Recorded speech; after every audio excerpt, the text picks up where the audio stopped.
We met for the first time 2 minutes ago, but there's a strange connection involving a flight from San Francisco to Beijing, where I'm sitting next to Megan's dad, and that wasn't even my original seat. I was sitting somewhere else, and the person next to me, we all thought the person next to me was having a heart attack.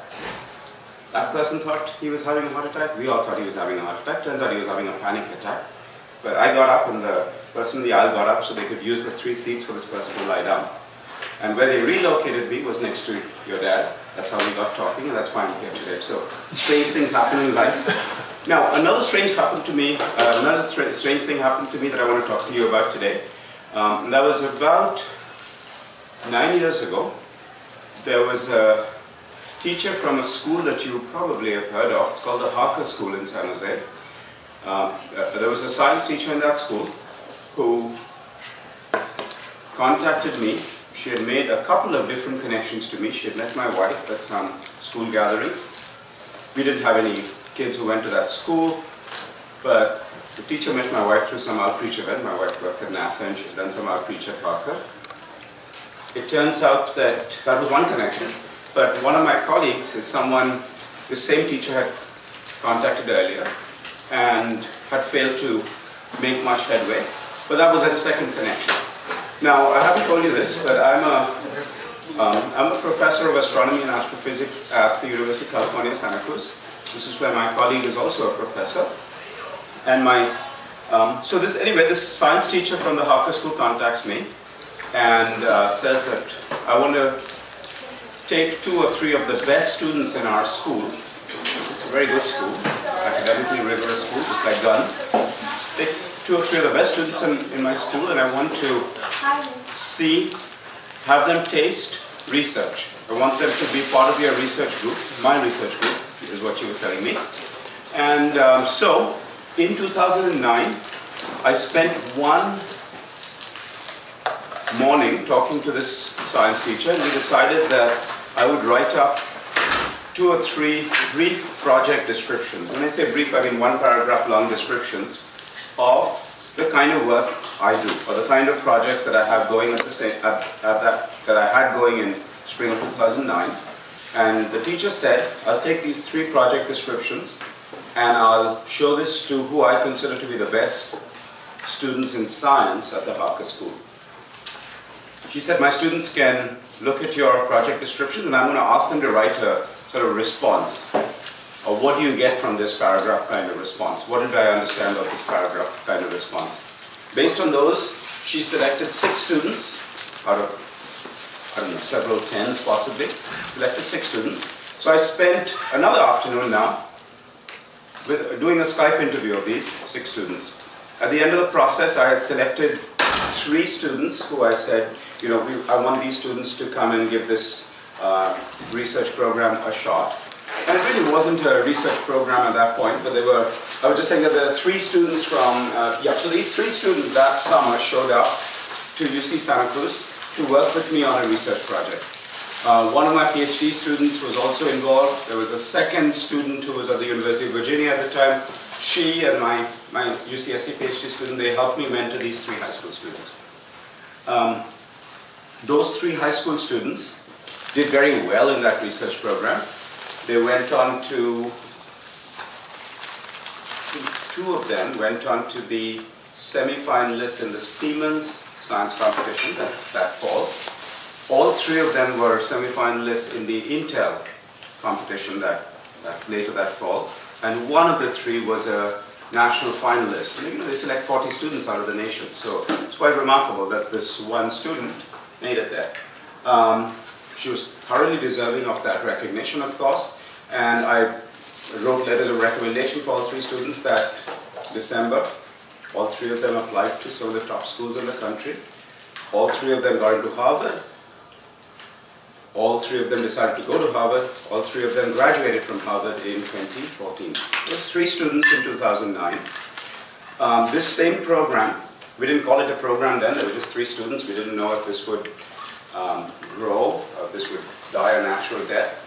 But in 2010, the second year, instead of 3, we had 15 students. We'd grown by a factor of 5. I think students foolishly believed that if they came and did this research program, they too would get into Harvard. That was a completely mistaken belief, of course. But we had 15 students nonetheless. This time, they weren't all from one school. This time, they were not all with one mentor, me. There were 6 mentors, there were 15 students, and they were from 4 different schools. Palo Alto High School, Monte Vista School, Castellet School, and Arca School again. The following year, instead of 15, there were 29. The following year, there were 43. Then there were 61. And this past summer, there were 68 students in this program. Now it's really grown to be a program. We have a website. It's called the Science Internship Program. I'll write down its website here.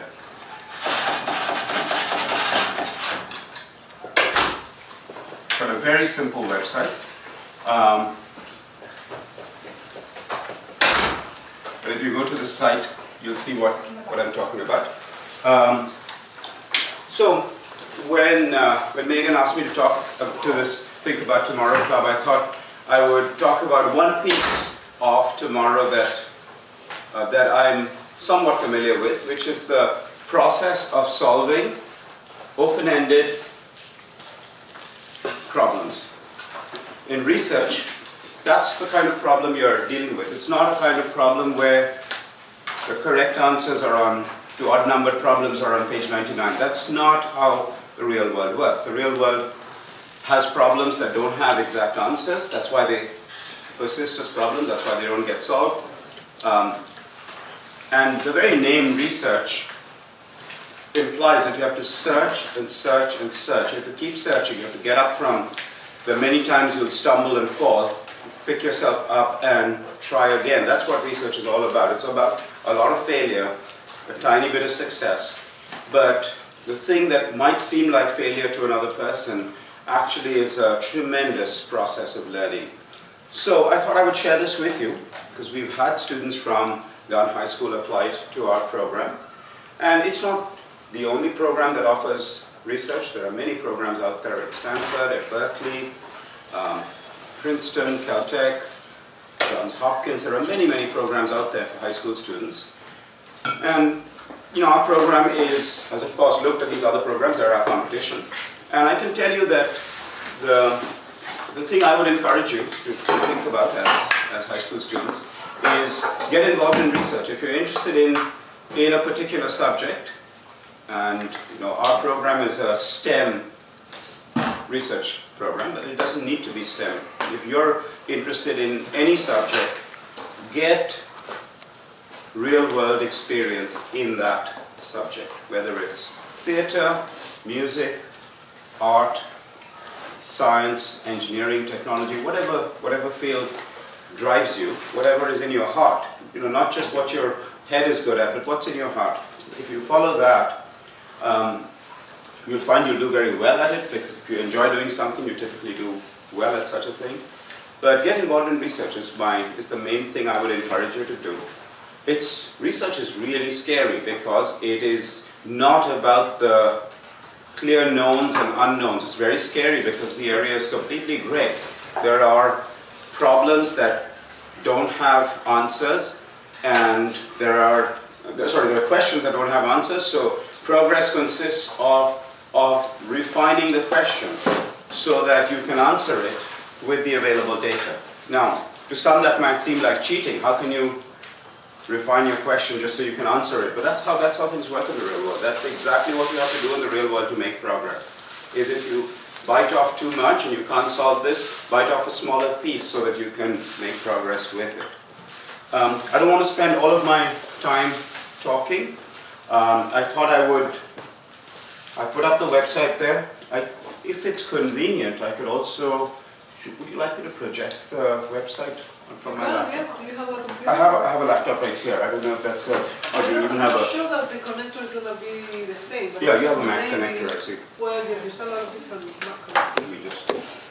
Let me see. I would also need to be on the internet to do this. Is there Wi-Fi? Yeah, I don't know whether... No worries. Then that's it. Because that's the only thing I was going to get to. Is that Do you want to do it in my computer? That would be great. That's the website actually. UCSC-SIP.org. So while that's coming up, I'll say that Our particular program applications are opening in 6 days. So March 16th is when the applications open. Should I bring this down? No, I'm just copying the website. Oh. So the applications open on March 16th, they close on April 6th, so it's a 3-week window. There is an application fee. There's optional housing on the UCSC campus if you don't want to make the commute every day from here. There's a shuttle service one from San Jose, one from Los Gatos that parents have organized over the years. Oh, thank you, that's exactly the site. That is exactly Alright. It's going to take me a couple more minutes. No problem, no problem. Why don't while we're waiting for the site to come up, any questions so far about what you've heard about the science internship program, about research in general? Yes, please. Some of us missed it at the beginning of your presentation. Would you mind just giving another introduction of course, to of course. the program? So, what I said at the beginning is I'm a professor of astronomy and astrophysics at UC Santa Cruz. I've been doing research. I'll say some things that I didn't say at the beginning of the class, so this is a good opportunity. I've been doing research for 30 years, ever since I became a graduate student on the East Coast, going back to 1985. And it's only in the last 6 years that I've gotten high school students involved in some of that research.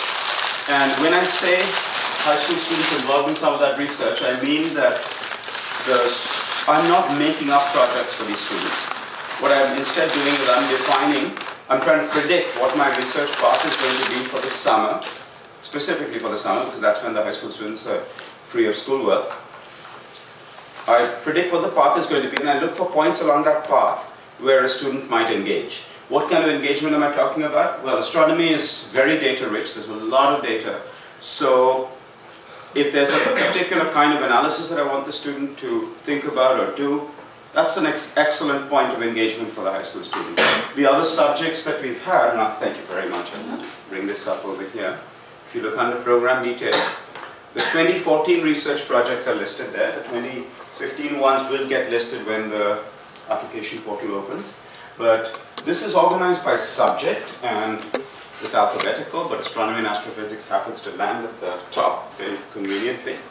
But you can see, for example, there's a one-paragraph description of a research project that is going to take on 2 high school interns. This project was offered last summer. Dr. Evan Kirby is now a professor at Caltech, astronomy and astrophysics. At the time, he was a researcher at UC Irvine. He was a PhD student of mine at UC Santa Cruz many years before that. But the 2 of us together are working on measuring isotopes of elements like barium in stars in the Milky Way. You might wonder, why bother? That sounds like a really detailed thing to do. Why do we care about why one isotope of barium is more abundant than another? So in all of these project descriptions, I'm not asking you to read this in detail, but there are many of these project descriptions, and I'll just give you an example of I'll give you a basic structure to each of these paragraphs. What we encourage the mentor to write about is, obviously, what are you going to tackle? What question are you going to tackle? So in this case, we're trying to measure the isotopic abundance of barium. But we also ask the mentor to say why that's important. Why is it important to measure the isotopic abundance of barium? And I can give you, in a few sentences, I can give you the context of that project. Well, it's important because pretty much the entire periodic table of elements that we know about was cooked inside stars. When I say cooked, I mean through nuclear fusion reactions. Mostly through nuclear fusion reactions, some of it through rapid neutron bombardment, some of it through slow neutron bombardment. So, in the early universe, only hydrogen and helium form sort of naturally outside stars. There's a little bit of lithium, beryllium, boron, but it's mostly hydrogen and helium. It's in the cores of stars that the rest of the elements in the periodic table, all the way from helium up to about zinc or iron, are produced through fusion reactions. Then stars can die in one of two ways. One way they can die is through exploding. The other way they can die is by a slightly less dramatic way. They can lose their outer layers, but they can sort of fade away. In both of those processes, there's rapid neutron bombardment. Now, when you take a nucleus and you bombard it with neutrons, what can happen is you can increase its atomic mass while keeping its atomic number the same. Right? If you just absorb a neutron, its atomic mass goes up. Now, if you then undergo beta decay, you convert one of those neutrons to a proton. What you've then done is not only moved up in atomic mass, you've also moved up in atomic number. So that's how you move up the periodic table beyond iron. Above iron, neutron bombardment produces all these elements in stars. So you can see the context of understanding the chemistry of stars is very important, because without that, we wouldn't exist as we are today. Proteins wouldn't exist.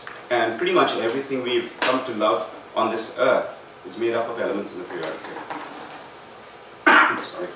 Let me scroll down a little bit, because it's not just astronomy. BME stands for Biomolecular Engineering. You can see there's one on hematopoietic stem cells there. There's sort of genome data, trying to find patterns in that, RNA, chemistry and biochemistry, earth and marine sciences. I'm just going through the subject titles. Ecology, evolutionary biology. This is a big department at Santa Cruz. It's marine sciences and ecology are very, very big at Santa Cruz, partly because of its location by the ocean. These are excellent departments. Electrical engineering is another area, microbiology, MCD biology, physics. There were 9 subjects total in 2014. We'll have a bunch more this year, actually. We'll have something like 12 subjects. We have added psychology, economics to the list, and robotics to the list of projects we're offering. So this just gives you a flavor of what was there last year, what's there this year will only become clear in another week or so. Any other questions? Your question was an easy one. I could just introduce myself again, but yeah, please go ahead. Go ahead.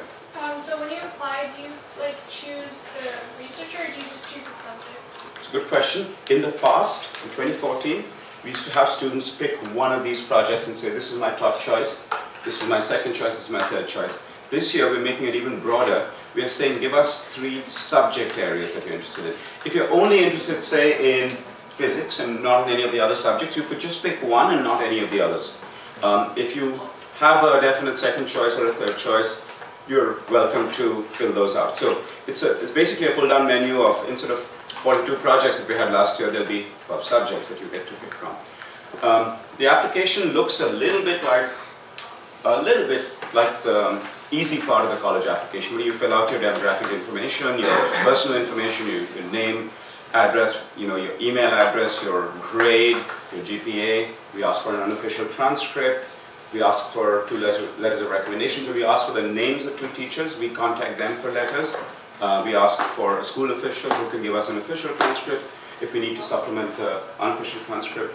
So there's some relatively sort of form-filling kind of application, and then that's part 1. Part 3 is also very easy, where we just ask for demographic information purely about the intern. The second part is the difficult part of the application, where we ask for 200-word essays. 200 word though, we're talking about a couple of paragraphs. You're asked to write about each of the subjects you chose.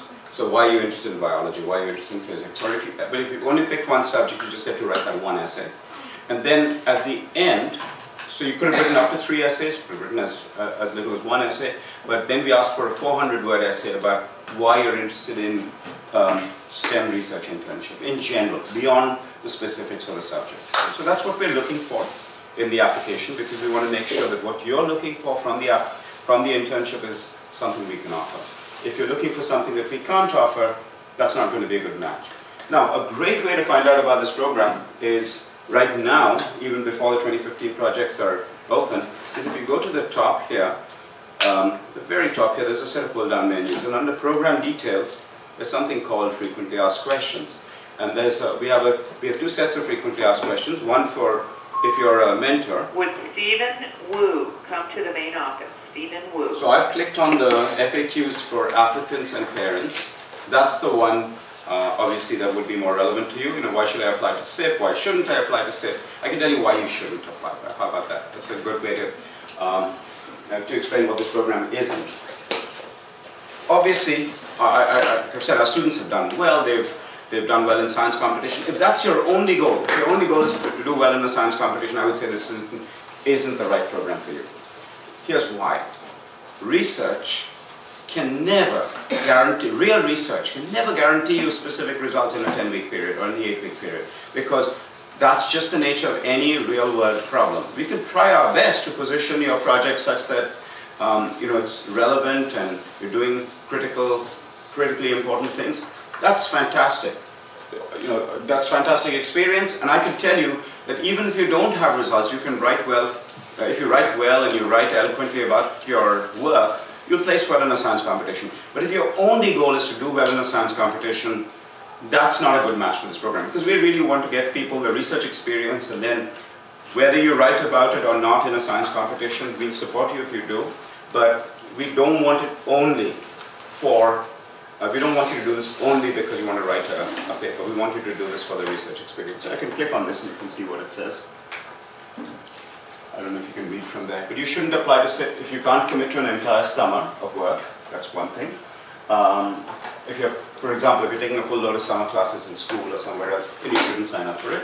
Also, you shouldn't apply to sit if your primary goal is to win a science fair competition. That shouldn't be your primary goal. Your primary goal should be to learn about research. If it is, then this is the right thing for you. So there is, this question may not apply to you. So, but why should I apply to SIP, or what does it mean when we say it's about real research? Any of these you can click on. They open up into a very brief description of what we mean when we say real research. Okay. Do I have to live in the Bay Area? The answer is yes, by the way, because we don't offer weekend housing. Other questions? Yep. Can international students participate in this program? They can. International students can certainly participate in the program. Some of our mentors are international, they're not US citizens. So our mentors, we've had international students in the past, but I'll give you one caveat. The international student, if you mean international in terms of their citizenship status, definitely, no problem. We've even had international students who are not living in the Bay Area participate in the program, but they've had, in all of those cases, they've had a local guardian they can go home to on the weekends, because we don't offer weekend housing. So we've had one student from Canada, one student from Moscow, and where was our third international student from? Oh, one student from the UK. So we've had, and each of those cases, they had a local guardian who they spent their weekends with. Other questions? These are good logistical questions. Yeah. Is there any requirements other than like the essay and the application? There aren't too many hard and fast requirements, and I'll justify why it's that way. For example, we don't say that if your GPA is below this, you can't get it. We don't say that deliberately. Obviously, it raises a red flag if a student has lots of things below B- or C in science classes or math classes, because this is a STEM program. The way we justify not having a stringent GPA requirement is the research you'll do will be well beyond anything you do in the classroom.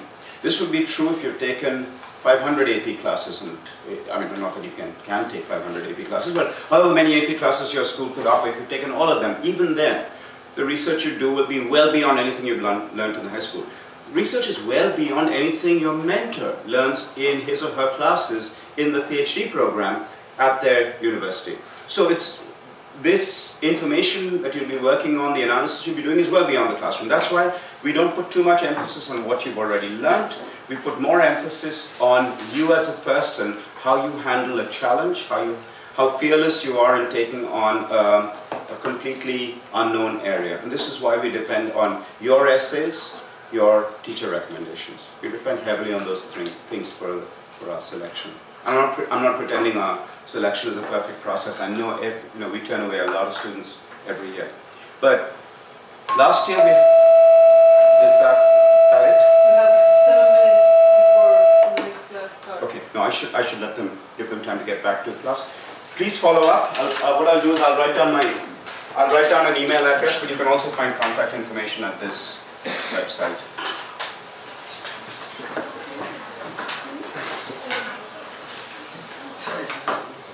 So these are excellent questions. Excellent. And thank you for setting up the website. That's very awesome. Gunn 高中留学生活摄制队，立足硅谷，聚焦我们身边的人和事，最鲜活地反映在美国的学习与生活现状。敬请关注、订阅、转发，锁定我们，获取第一手鲜活的留学资讯。